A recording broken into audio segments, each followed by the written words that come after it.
এখানে আমাদের দ্বিতীয় বহুপদীটি হলো 7x⁵ minus 5x into x plus 2।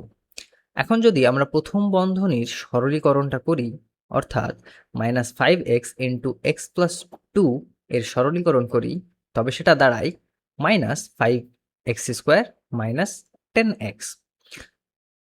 অর্থাৎ আমাদের অন্তিম বহুপদীটি হবে 7x⁵ minus 5x² minus 10x।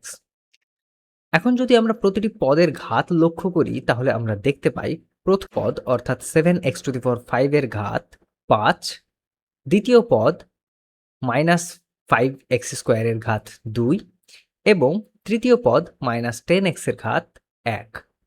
এখানে লক্ষণীয় হলো সর্বোচ্চ ঘাত কিন্তু 5, কিন্তু আমরা জানি কোনো বহুপদীকে দ্বিঘাত বহুপদী হতে হলে তার সর্বোচ্চ ঘাত অবশ্যই 2 হতে হবে।